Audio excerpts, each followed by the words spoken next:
Hello guys and welcome back to my YouTube channel. Today's art video is going to be another watercolor painting, and this time I got inspired by Disney's Pixar movie Brave, which I recently saw again, and I love that movie, and therefore I got inspired to draw Merida. I had already made the sketch of Merida, but at the time when I was going to add all the colors, I didn't really feel like doing this painting of Merida. So I changed it to something similar to my Aurora hair watercolor painting, which I made almost a year ago. So I thought it was time to do something similar to that painting, which I know a lot of you guys loved.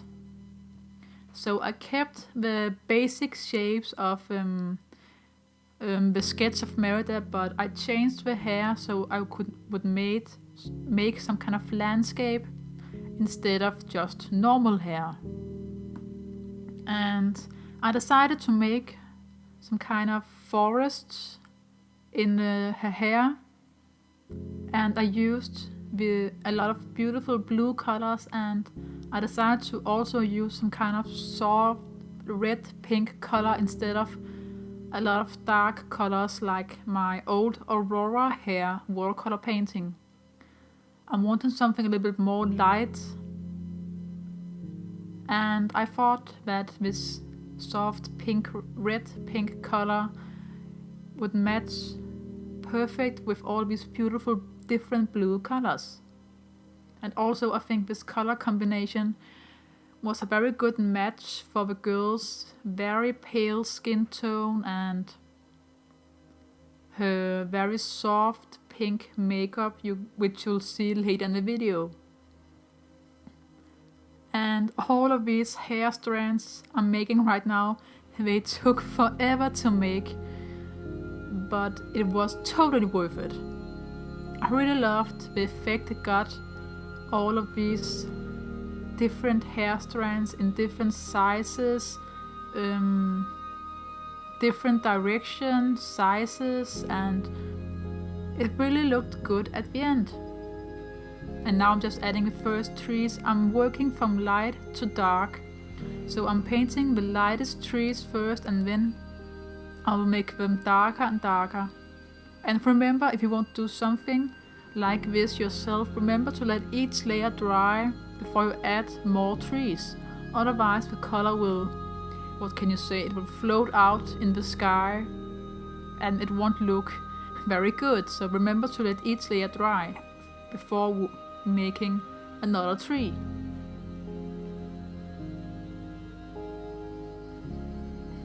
And I had to go over a couple of times on the hair strands that were very dark, because the watercolor, when they dry, they get a little bit lighter, the color. So you have to go over the hair strands one more time, some places. But again, as I said, it was totally worth it to use a lot of the time to make all the hair strands.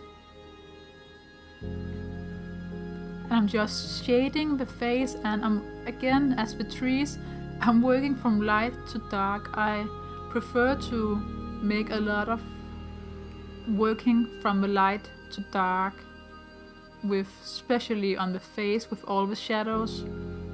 So it is a lot of layers I'm going to make, but that's just my way to do it.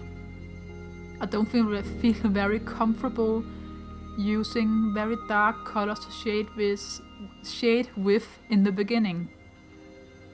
And I'm also adding some trees in the background with my red, soft red pink color, which, if you guys are going to do something like this, I would suggest making them first and then make the blue trees. And I'm just working on her eyes a little bit, and the eyebrows and the shading around them. And I did her eyes and eyebrows so many times because I didn't like them at all.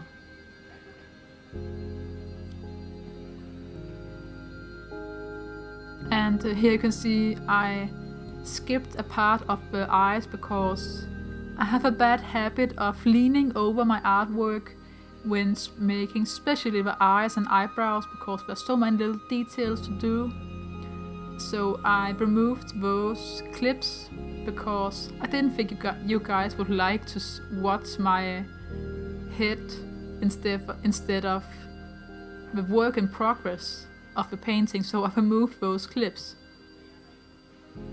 And I used a lot of different blues to make the sky and the ground.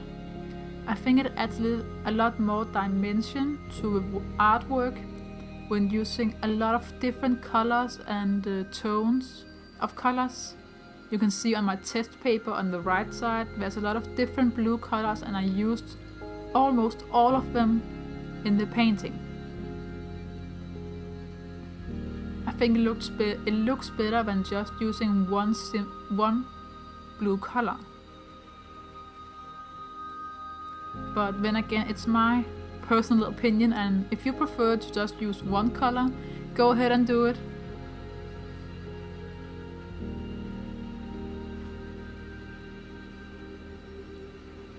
And I just keep adding more shading on the face as I work with it, and the eyebrows. You can see my head sometimes in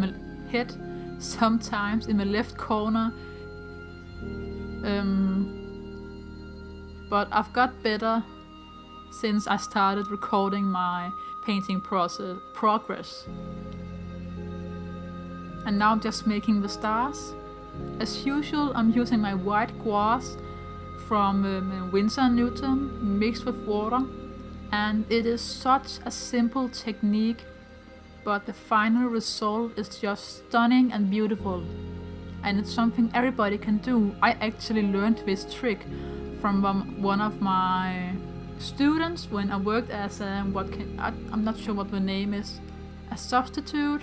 You know, when the teacher is sick, I would step in and take over the class for the day, if that makes any sense. And I learned that trick with the stars and how to make galaxy paintings from a student from 6th grade, I think it was. And as I said, it's something everybody can do. And it's so easy, and it takes no time to do it. And I'm just adding more trees because it was a little bit too simple before.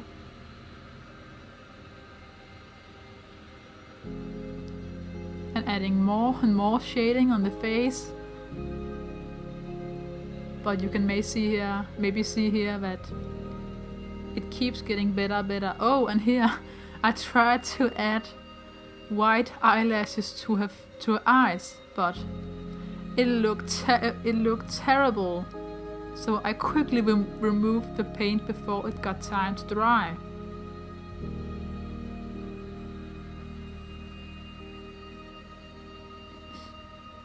But overall, I really liked this watercolor piece. I actually thought about throwing the painting out and just start from scratch, because I really hated the eyes and her eyebrows and her nose. But I have made a promise to myself that I would never throw out a painting, at least until it was finished. And I'm really happy I didn't throw this painting out, and I just kept going and trying to save it, and it worked out in the end. And again, I'm adding more trees, and some of the darker trees in the foreground got a little bit too dark, so I tried to lift up some of the watercolors from the trees, and it helped a lot, at least I think so. And I'm just adding all the final details and highlights. And here is the finished painting. I really liked it. All these beautiful blue colors, all the soft pink and red colors, and I really loved the eyes and the lips. It turned out really good. So thank you so much for watching this video, and I really hope you liked the final results as much as I do.